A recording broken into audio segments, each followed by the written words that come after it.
Guys, happy 4th of July weekend.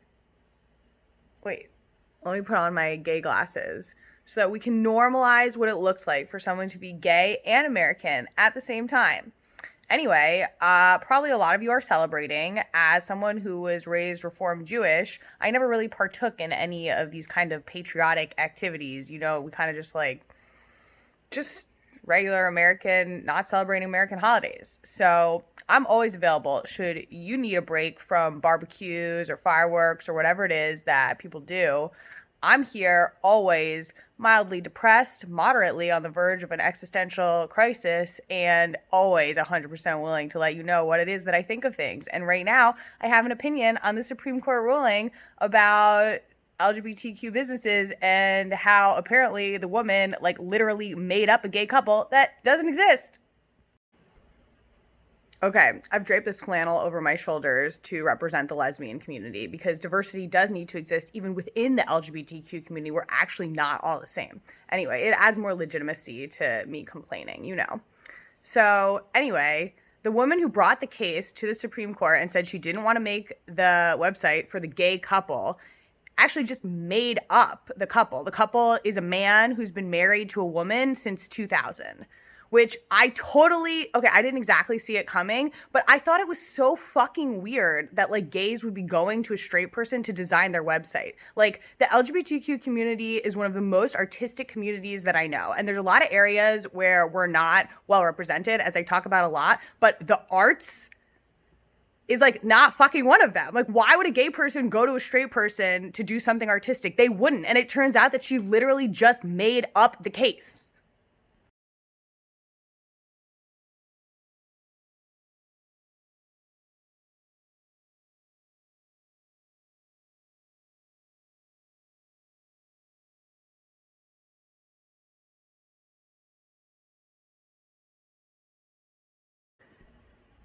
And what I find like the most concerning about that is that like we have a Supreme Court where somehow that was allowed. Like I don't understand how that was able to like go through an entire court case, have a ruling, and meanwhile like the data was inaccurate. It's like terrifying. So, happy 4th of July. I'm gonna just bring this back to self healing and the importance of self healing. And I will be doing a tarot reading in honor of the holiday and, hopes and prayers that the Supreme Court is gonna get its shit together. Maybe someone will die. I didn't say that. You didn't hear it here. But that is how our system works. And so I will make this video available all together with all of my stories and everything on YouTube. As you know, I'm having like a creative turmoil thing. So I'm working with it. Thanks everyone for listening. And I'm going to do some tarot reading for you.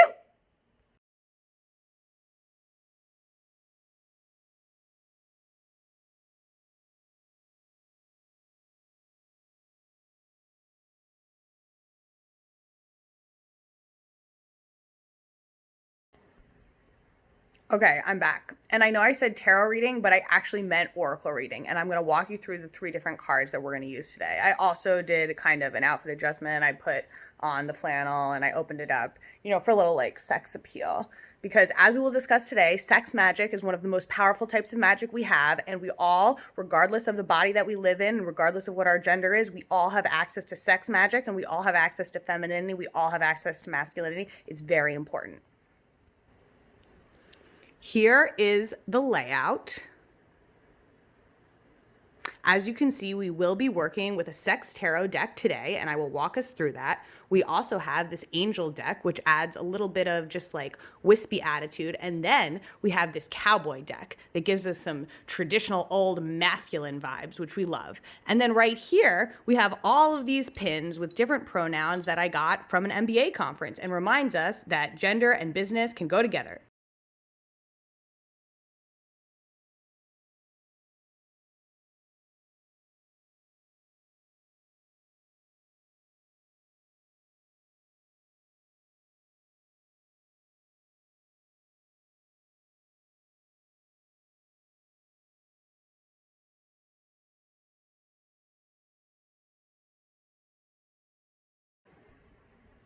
Okay, now as we begin this reading, everybody think about something that you want the reading to be about. Now, I know you may be thinking, well, by the time I see this, you will have already done the reading. But we must remember that time is the original social construct. And so we will just consider that all of our energies are coming together and melding through time and space for this reading. And I really believe that that's possible. A lot of things are possible these days, it appears. All right, here we go. Here we are. Sex fortune. Here we go. 6 of flesh swords. Wow. All right. Now I am not really an expert tarot reader exactly. Like, I don't have them all memorized, but I am good at analyzing images. So here we have a woman-bodied person lying on a boat with a man who looks like he's really getting in there. Now, this is interesting to me. It seems nice that it's happening in nature. Her facial expression appears a little, I don't know, questionable. I feel like I would be asking her right now, like, are you okay? Like, does this feel good? Because, like, the guy is kind of smiling. But at the same time, sometimes when you want it rough, you want it rough. You know what I mean? And you don't really want to be asked a lot of questions. You kind of just want to like him to get it done. And, you know, these waters, they kind of seem like they're not messing around. This is kind of when I would look to another card to add a little, you know, context around this card. So let's move on to our angel deck. The signs you are receiving are messages from your angels. Now, what I'm going to take away from this is that my angels are wanting me to have some sexy fun and that my interpretation is not so off. It's kind of positive, you know.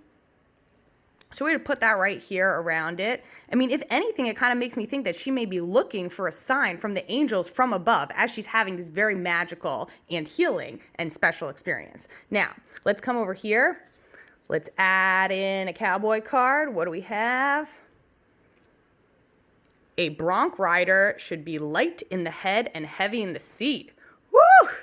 Should we add that on here? Anybody have any ideas what they think that should mean? Oh, light in the head and heavy in the seat. I mean, he certainly does look heavy in the seat. I mean, in fact, she looks a little heavy in this. They both look a little heavy in the seat to me.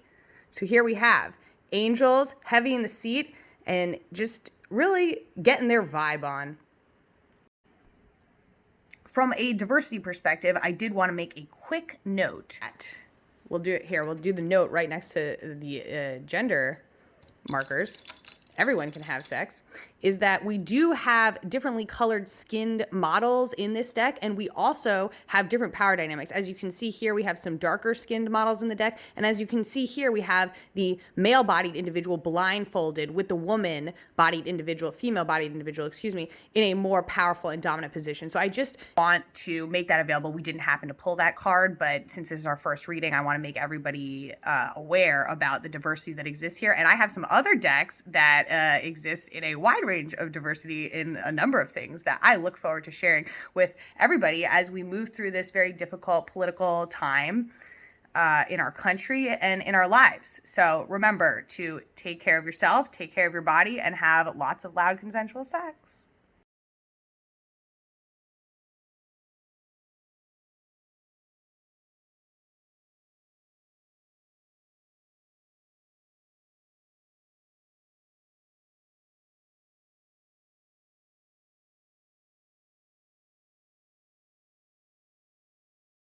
Estrada, can you serve? No, serve the country.